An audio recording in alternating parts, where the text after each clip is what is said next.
All right, let's dive right into a really deep question, one that comes straight from Vedic philosophy. Who are you, really? In this explainer, we're going to get into the huge difference between the individual self and the supreme self. We're going to uncover what it actually means to be the knower of the field. So, let's kick things off with a big one, and I want you to really sit with this for a second.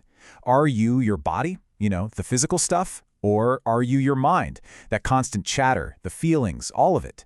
Or, and this is the key, are you the one who just watches them both?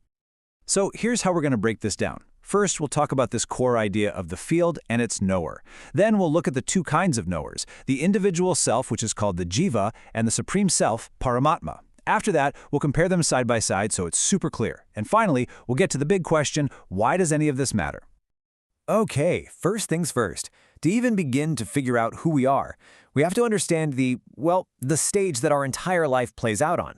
This is where this whole concept of the field and its knower comes in. So in Vedic philosophy, this stage is called the kshetra, which literally means the field. Just think of it as everything you could possibly experience. It's your body, every sensation, your mind with all its thoughts and emotions. It's the whole world as you see it through your senses. It's the whole show. Right, so if there's a field of experience, there has to be an experiencer, right? That's the kshetradna, the knower of the field. This is the consciousness, the part of you that's actually watching your body and mind do their thing. The huge insight here is that there's a difference between the experience and the one having the experience.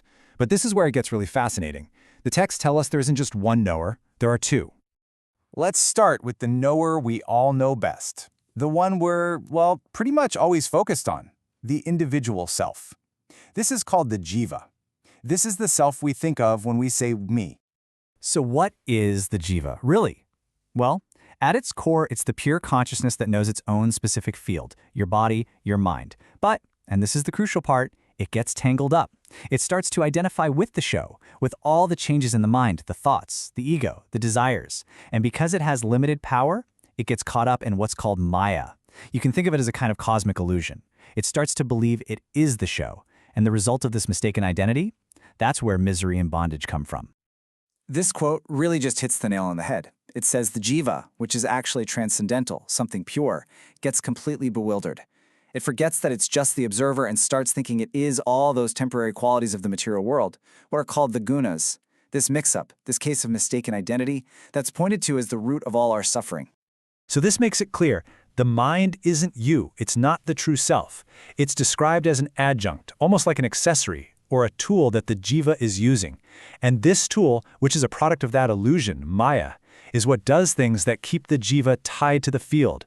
These actions are called impure just because they come from that mistaken sense of being a separate, isolated self.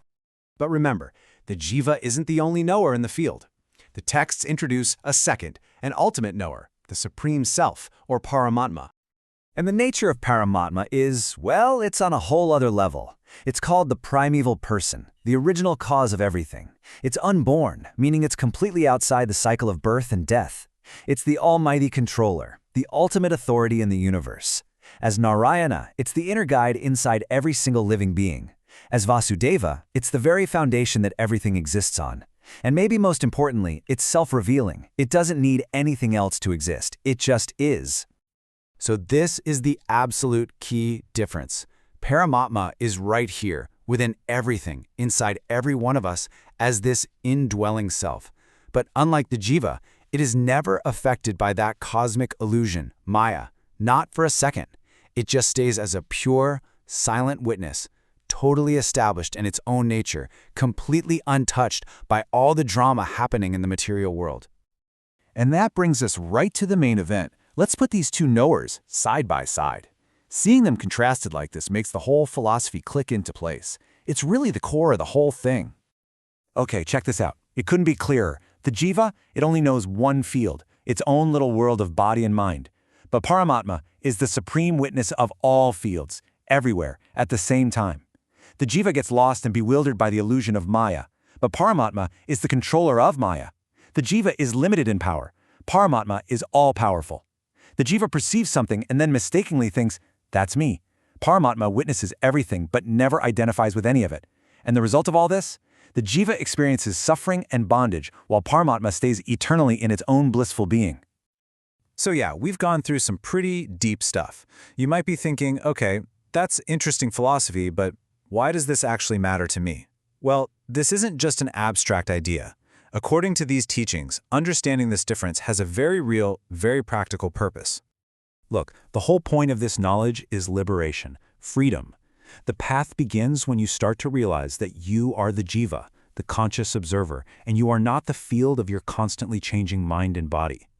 And the final piece of the puzzle is understanding that Paramatma, the supreme witness, is the true reality behind it all.